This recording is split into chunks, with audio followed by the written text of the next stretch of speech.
جب بھی صحابہ اکرام سے حضور صلی اللہ علیہ وسلم نے کوئی مشورہ کیا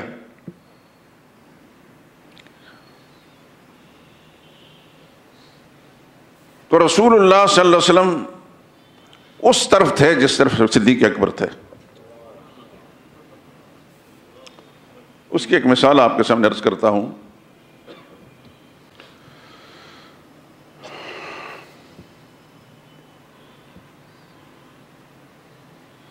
غزوہ بدر میں جو مشرکین گرفتار ہوئے آپ حضرات جانتے ہیں 70 کو مسلمانوں نے جہنم رسید کر دیا اور 70 گرفتار کر لیے.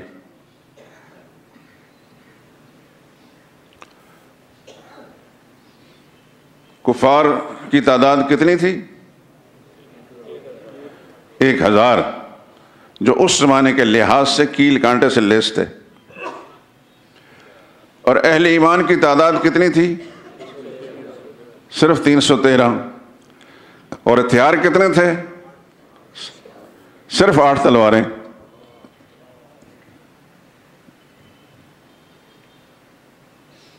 میں ذہنوں میں تازگی پیدا کرنے کے لیے آپ حضرات سے عرض کر رہا ہوں، ورنہ یقیناً آپ حضرات مطالعہ کرتے ہوں گے اور اللہ تعالیٰ آپ کی اس کاوش کو قبول فرمائے اور آپ کو دوسروں کے لیے بھی ذریعہ ہدایت و نجات بنا دے.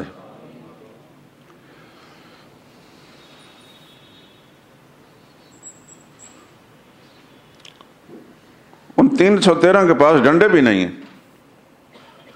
اگر ہوتے تو کم از کم ہمیں تاریخ بتاتی. ایک طاقت ان کے پاس بہت بڑی تھی جس کا کوئی مقابلہ نہیں، اور وہ اللہ کی ذات پر بھروسہ.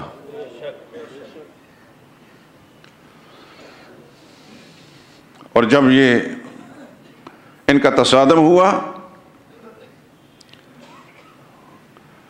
اور دنیا نے دیکھا اور دنیا نے مانا اور قیامت تک اس پر ریسرچ کر رہی ہے، کرتی رہے گی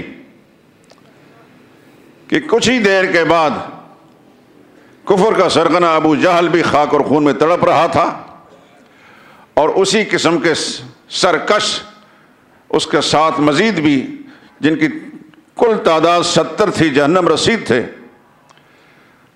اور 70 کو مسلمانوں نے گرفتار کر لیا. اسلحے کے زور پر نہیں، ایمانی طاقت کے زور پر.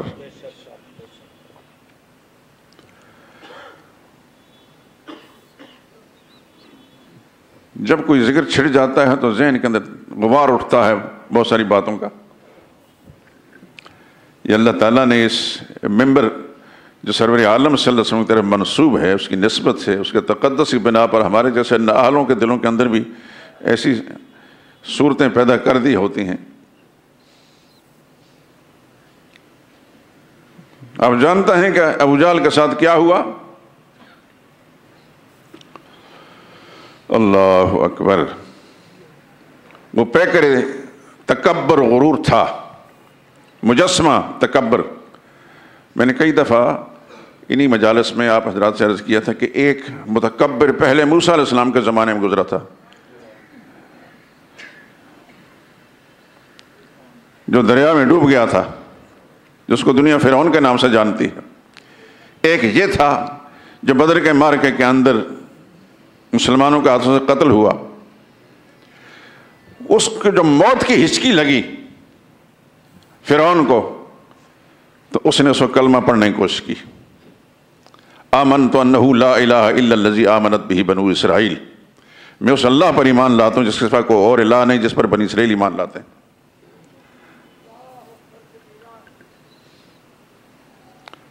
لیکن جواب آیا الآن، اب.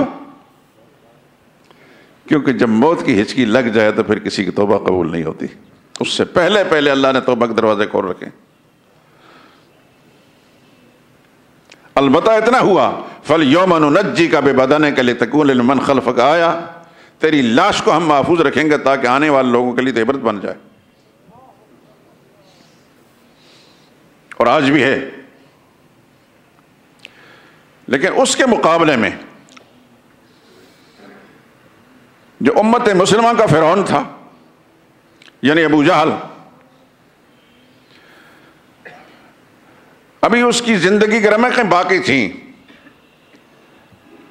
کہ سرور عالم صلی اللہ علیہ وسلم کے غلاموں میں سے ایک وہ غلام جس کے پیر کے ناخن سے لے کر سر کی چوٹی تک غرور و تکبر کا کوئی اثر نہیں تھا، عبداللہ بن مسعود رضی اللہ تعالیٰ عنہ. یہ جو میں کہہ رہا ہوں کہ ان کے اندر غرور و تکبر کوئی شائبہ نہیں تھا، اس کی وجہ میں بیان کر چکا ہوں. ایک موقع پر حضور صلی اللہ علیہ وسلم جنات کو تبلیغ کرنے کے لیے جا رہے تھے تو چند صحابہ موجود تھے. حضور نے فرمایا تم میں سے میرے ساتھ وہ تیار ہو جائے جس کے اندر غرور تک کوئی ذرہ موجود نہیں. اب ہر ایک اپنے آپ کو ٹٹول رہا تھا، لیکن جاتے وقت اللہ کے پاک پیغمبر صلی اللہ علیہ وسلم صدیق اکبر اپنے ساتھ لیا، حضرت عبداللہ بن مسعود کو ساتھ لیا. دنیا نے جان لیا اور مان لیا کہ یہ وہ انسان ہے کہ جس کے اندر کہیں غرور تکبر کا شائع نہیں. اس عبداللہ بن مسعود کو حضور نے بھیجا جاؤ مقتولین کے اندر ابو جہل نظر آئے تو اس کا سر کاٹ کر لاؤ. یاد ہے نا آپ کو؟ عبداللہ بن مسعود رضی اللہ تعالیٰ عنہ وہاں پہنچتے ہیں، دیکھا تو وہ پڑا ہوا تھا خاک اور خون کے اندر، آخری سانسیں اس کی چل رہی تھیں. انہوں نے جاتا ہی اس کے سینے پر چڑھ کر بیٹھ گئے. کون؟ وہ پیکر تواضع اور عاجزی ہے. کس کے سینے پر؟ جو پیکر تکبر غرور ہے.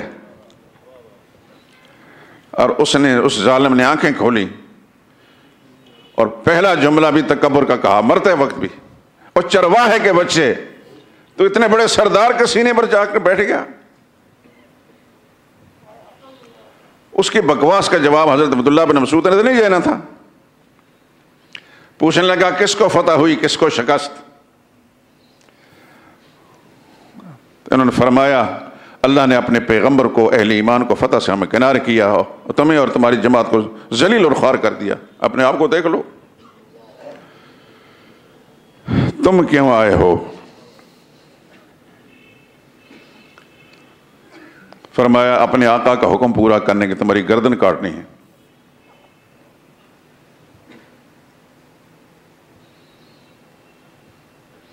کہنے لگا اچھا دو باتیں میری سن لو.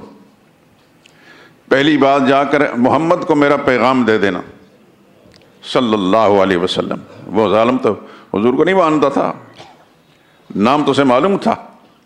محمد کو میرا پیغام دے دینا کہ زندگی میں جتنی نفرت آپ کے خلاف تھی اب موت کے وقت اس سے کہیں زیادہ ہے.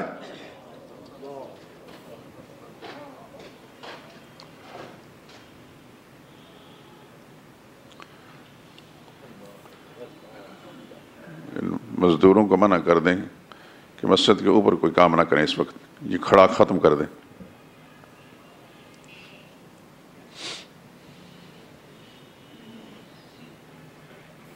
اور دوسری بات کہ تم تو معمولی آدمی ہو، تمہاری تلوار بھی معمولی ہے.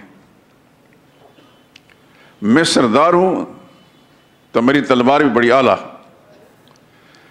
میری گردن جب کاٹنا تو کندھے کے قریب سے کاٹنا، حلق سے نہیں.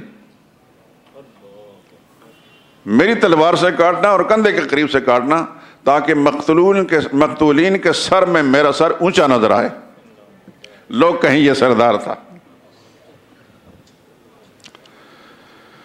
اللہ نے اہل کفر کو، اہل باطل کو ذلیل خوار کر کے مجھے اور آپ کو اور آنے والی نسلوں کو یہ بتا دیا کہ جس کا خدا اس کے رسول کے ساتھ وفا کا تعلق ہوگا اللہ اس کو ہمیشہ ہی کامیاب کریں گے. کبھی ایسا نہیں ہوا. پوری انسانی تاریخ گواہ ہے کہ ایمان کامل والے جو ہیں کبھی شکست سے دوچار ہوئے ہیں.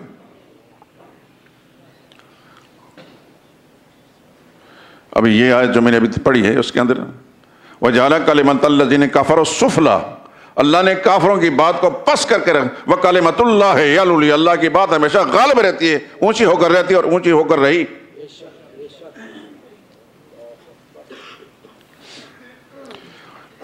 ان مقتولین کا معاملہ تو ایک طرف رہا، ان کو تو بدر کے کنویں میں گرا دیا گیا سب کے سب، اور اللہ کے پاک پیغمبر نے ان کو مخاطب کر کے فرمایا اب تو تمہیں پتہ چل رہا ہوگا جو میں کہتا تھا سچ کہتا تھا۔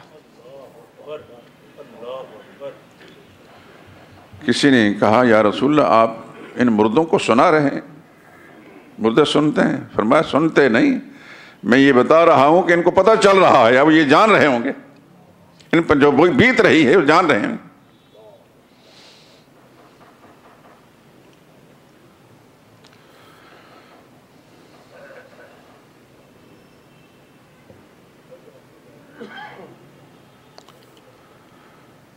جو گرفتار لوگ تھے، اصل بات میں نے یہ کرنی تھی لیکن ضمناً اس کی اہمیت کے پیش نظر آپ حضرات کو مدد کر دیا۔ وہ سارا بدر کے قیدیوں کے بارے میں رسول اللہ نے صحابہ اکرام رضوان اللہ علیہ مجمعین سے مشورہ لیا۔